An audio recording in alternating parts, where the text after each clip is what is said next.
tout le monde à un nouvel épisode de Carte Postale, les podcasts de Parcours le Monde Sud-Ouest. Aujourd'hui, on est avec moi, Carmen, et avec Amy, et une nouvelle personne qui est ici avec nous. Peut-être quelques personnes déjà le connaissent, mais on est aujourd'hui avec Mattea. Ok. Du coup, Mattea, est-ce que tu peux raconter un petit qui es-tu es, pourquoi est-ce que tu es ici, quelle relation est-ce que tu as avec Parcours le Monde, etc. Alors, donc, moi, je suis d'origine slovène. J'ai 30 et quelques années. J'ai toujours une grande passion pour le français et la France. Et donc, en 2020, vers la fin de 2020, je suis arrivée en tant que volontaire en COS, donc en Corps européen de solidarité, à Parcours le Monde, à Toulouse. Et j'ai fait mon année de volontariat à Parcours le Monde, mais ensuite, j'étais aussi embauchée par l'organisation. Ça c'est trop bien. Donc, j'ai continué en tant que chargée d'accompagnement et tout récemment, je suis devenue chargée de projet. Donc, voilà, je reste dans l'organisation, dans l'association à créer cette histoire de mobilité. Et tu as commencé en septembre 2020, c'est ça? Ok, trop bien. Et quel était ton... Parce que la raison pourquoi on est pour cet épisode aujourd'hui, c'est parce que non seulement est-ce que tu es maintenant chargé de projet chez PLM, et ça c'est super sympa, mais c'est aussi parce que tu as une expérience un petit peu différente des autres, c'est-à-dire que tu as fait des expériences de mobilité hors Europe. Hors Union européenne. Voilà. Et ça peut être très intéressant parce que nous, en tout cas, on fait beaucoup de sensibilisation avec Carmen et on rencontre directement les jeunes. Et même toi aussi, dans ton accompagnement, des fois, on accompagne des jeunes qui sont très intéressés par des voyages plus lointains, c'est ça, un peu hors des dispositifs de l'Union européenne. Et ça les intéresse beaucoup de savoir comment ça se passe au niveau de l'administratif, la logistique et aussi au niveau de l'expérience personnelle. Est-ce que tu peux nous en parler un petit peu de ton expérience ? Alors, moi, déjà, en 2014, je suis partie pour ma toute première mobilité. Voilà, et c'était en dehors de l'Union européenne, mais pas en dehors du continent européen. Je suis partie en chantier international en Serbie. Donc ça, c'est un regroupement, disons, de quelques semaines de personnes de tout âge, de toute origine. On était donc de Slovénie, Turquie, Corée du Sud, beaucoup d'Espagnols, etc. Donc c'était vraiment international et on avait des âges voilà, très, très, très différents, entre 20 mais même 50 ans. Donc c'est vraiment ouvert, il n'y a pas de contraintes au niveau de l'âge. Et normalement, on se regroupe, on vit vraiment en communauté pendant les 2 semaines. Donc là, en Serbie, il y a toujours une thématique, mais c'est vraiment un chantier dans le sens où ce sera un peu plus manuel. L'idée de contribuer à la vie, à la communauté locale. Donc on était vraiment, pour eux, c'était un gros événement qu'on soit là et qu'on ramène dans ce petit village en Serbie un peu de diversité aussi. Donc nous, on aidait un peu à nettoyer, à préparer un parc de récréation. Donc ça, c'était ma première expérience. Et ça s'est très bien passé. Donc j'en ai renouvelé. En 2016, je suis partie encore en chantier international au Japon cette fois. C'était plus loin. Ouais, un tout petit peu plus loin, voilà. Donc cette fois, c'était pas en train. J'ai dû quand même prendre l'avion. J'ai dû beaucoup plus économiser aussi et organiser mon voyage. Donc je l'ai un peu construit autour d'un voyage, disons, touristique aussi, donc parce que voilà, une fois qu'on part si loin, j'ai fait d'abord 3 semaines de voyage en train au Japon, et puis j'ai rejoint donc ce projet, ce chantier dans un village un peu abandonné où il y a plus d'habitants permanents. Il y en avait un seul qui restait et qui s'occupait un peu du maintien du village. Donc c'était plus petit, on était une Ukrainienne, une Française, moi et quelques Japonais. Et on récoltait du riz, on s'occupait un peu du village, du maintien, on récoltait du wasabi, etc. Donc c'était vraiment, vraiment authentique. J'ai Très vécu, spécifique. j'ai dormi par terre sur le tatami le matin. C'était le poisson, la soupe miso, etc. à 8h du matin. Donc c'était vraiment une expérience très authentique. Et donc ça m'a permis vraiment quelque chose, une expérience très culturelle de première main. Est-ce que tu as appris le japonais? J'ai appris quelques mots. Le premier mot, c'était kuma. Inoshishi, donc kuma, c'est un ours. Parce qu'il y avait des ours ouais. dans l'endroit. Il y avait même une cage à ours. En fait, un peu une piège voilà, à ours dans le côté. Parce que voilà. Oui, c'est ça. Après, c'était bon. Moi, j'en ai pas vu. Oui. Et ensuite, après ton chantier international, qu'est-ce que tu as fait? Parce que tu es aussi allé en Nouvelle-Zélande, c'est ça? Oui, ça c'était plus récemment, donc c'était en 2023. J'étais donc, comme vous avez compris, déjà dans l'association, en contrat de travail, etc. Mais je me suis rendu compte que c'était un peu ma dernière opportunité, ma dernière chance de partir en PVT, donc en permis vacances-travail, parce que là, il y a quand même aussi des... là, par contre, bon, en comparaison avec le chantier international, il y a quand même l'âge limite où on peut le faire. En plus, moi, je suis dans le cadre du PVT, ce qui compte, ce n'est pas la résidence, c'est la nationalité. Et donc, en tant que Slovène, il n'y a pas de PVT au-delà de 30 ans. Et en plus, bon, j'étais contrainte il y avait des quotas beaucoup plus... limitante du coup que peut-être qu'un Français. Donc il y avait 100 visas par an pour la Nouvelle-Zélande.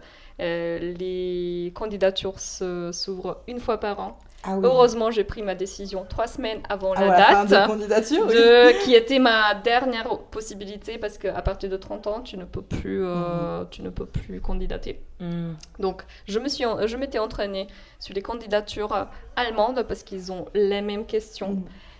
Et le jour J, j'étais prête, j'étais hyper rapide, j'ai fait en 5 minutes ma candidature par cœur, donc je regardais rien, je faisais juste et ça a marché, donc j'étais parmi les plus rapides, ils ont étudié mon dossier, ils m'ont validé, et après c'était, il m'a pris un peu de temps pour négocier déjà un congé sans solde ici, à parcourir le monde, et puis d'organiser mon voyage. Je suis partie en décembre 2022, je suis arrivée le jour de Noël en Nouvelle-Zélande. Wow. J'ai commencé, c'était mon petit cadeau de Noël. Je suis restée 10 mois là-bas, vraiment sur place. Donc j'ai fait... donc permis vacances-travail, c'est un visa qui permet de rester déjà dans le pays au-delà du visa touristique qui est souvent 3 mois par exemple à peu près. Donc là tu peux rester, si tu as des moyens sans travailler, tu restes en vacances pendant 1 an. Pour ceux qui C'était pas mon cas. Donc j'ai eu par contre aussi le droit de travailler, donc légalement. Donc j'ai eu quelques contrats, mais l'idée c'est quand même de ne pas... Bon, ça dépend de la personne. Moi, je voulais quand même voir le pays, donc j'ai fait dans 2 îles. J'ai travaillé dans l'île du Sud, j'ai travaillé dans l'île du Nord. Donc j'ai vu un peu le pays, j'ai vécu là-bas. Donc c'était ça. Donc ça, c'est tout récent. Ok, et bon, heureusement, tu es la personne qui a beaucoup d'expérience avec la mobilité. Du coup, quelle est la différence que tu trouves de la mobilité dedans et d'hors l'Europe? Ok, déjà... Il y aura peut-être un peu plus d'organisation à prévoir pour sortir de l'Union européenne, déjà parce que il y a des visas, il y a peut-être souvent quand même le passeport à faire, donc on ne peut pas vraiment partir juste avec la carte d'identité. Il y a des choses comme la monnaie ne sera pas forcément l'euro et autre chose, donc il faut penser peut-être à plus de choses. Bien se préparer au niveau des distances aussi, donc du coup peut-être le billet d'avion qui sera beaucoup plus cher, etc. Donc il y a juste l'organisation. Après ça entre, donc tout cet effort peut-être, toute cette organisation en amont nous permet quand même d'entrer en contact, de rencontrer une culture qui est beaucoup plus différente de la nôtre, donc c'est très enrichissant. On apprend aussi beaucoup sur soi parce qu'on est quand même loin de chez soi. Je trouve, donc c'est vraiment enrichissant, vraiment formateur, donc c'est certainement à faire. Mais voilà, il faut un peu plus, peut-être, un peu plus de réflexion en amont, ne pas s'y jeter comme ça d'un jour à l'autre, même si pour les aventuriers, voilà. Oui, oui. Tant que ça passe administrativement. Demain, je ça vais va. aller au Japon. Comment, parce que tu es aussi maintenant chargée de projet, comment est-ce que comment est-ce que tu accompagnes les jeunes qui arrivent, qui veulent faire un voyage comme ce que tu as fait, par exemple en Nouvelle-Zélande ou au Japon, comment est-ce que tu les accompagnerais? Alors, déjà, je demande quand même quelle expérience préalable on a. C'est vrai que partir pour la première fois de sa vie, que ce soit en voyage touristique ou que ce soit vraiment en mobilité, en Nouvelle-Zélande par exemple, au Canada, je le déconseille un tout petit peu parce que c'est bien de se tester avant un peu plus près de chez soi, un peu plus dans sa zone de confort aussi. Et qu'après on soit vraiment, parce que plus qu'on est prêt, mieux ce sera sur place. Vraiment on pourra profiter à fond, il y aura moins de craintes, moins d'inconnus et on pourra vraiment juste profiter de ce qu'on a là-bas. Donc c'est ça aussi, donc en tant que chargé de projet, chargé d'accompagnement, on essaie de prévoir un peu les étapes aussi. Rien n'est impossible, donc c'est vraiment si l'envie est de partir, le souhait est de partir en Australie à un moment en PVT, bah oui, Oui, c'est possible. on y va, Oui. mais ce sera peut-être pas demain. Voilà, il faut être un tout petit peu réaliste. C'est mieux d'être un peu réaliste, de se dire ok, j'ai peut-être pas d'économie en ce moment, donc je dois travailler encore, mais tout cet effort va porter fruit, peut-être à un moyen terme. Parce que si on renonce par contre, voilà, ce sera juste je peux pas le faire au final, je n'y vais pas. Donc ça non. Donc c'est pour ça aussi, je pense en accompagnement, on apporte peut-être un peu de réalisme, mais sans dire que ce n'est pas possible, mais juste du coup on accompagne dans cette étape, dans cette organisation et pour que ce projet arrive, mais au moment opportun, quand c'est vraiment le meilleur moment pour partir, pour que l'expérience soit vraiment bien vécue. C'est peut-être ça. Merci vraiment pour Merci beaucoup à des vous. choses que tu as pu dire et comment tu as pu parler de ton expérience et parler de ton rôle aussi à Parcours le Monde et comment tu encadrerais les jeunes. Mais on a une petite question pour toi. Ok. Si tu veux bien y répondre, ça serait cool. Il y a Emma qui est venue avec une question vraiment sympa à te poser avec sa carte postale parce que pendant les épisodes de carte postale, bien sûr, on doit rédiger une carte postale pour la personne d'après. Et la question qu'elle te pose, c'est quel est ton tapas préféré? Ok, alors, je vais quand même être honnête. Les tapas, c'est un tout petit peu compliqué pour moi, puisque je suis végétarienne. On sait que les Espagnols, ils aiment bien leur charcuterie, le genre jamón. En tout cas, Mathéa, merci beaucoup d'être venue et de nous avoir un peu parlé de ton expérience et de ce que tu fais en accompagnement avec les personnes qui souhaiteraient aller plus loin. Mais maintenant, on a une petite question à te poser, parce que dans notre podcast, on aime bien demander à la personne qui est avant de poser une question pour la personne qui vient après. Et nous, il y a 2 semaines, et il y a la Emma qui a fait un stage avec nous, qui a préparé une question pour toi. Et la question c'est, quel est ton tapas préféré? Je dirais que c'est quand même assez classique, donc ça va être tortilla de patatas et peut-être des croquetas très croustillant, le béchamel. Très bon choix. Très bon choix. Je pense qu'on est d'accord. Moi, les Abdouf, croquetas, en tout cas. bouffe. Les deux, tu as choisi les 2 meilleurs. Bouffe, super. Bon, Je recommande. merci beaucoup Mathéa pour venir aujourd'hui et nous raconter tes histoires, que c'est super intéressant.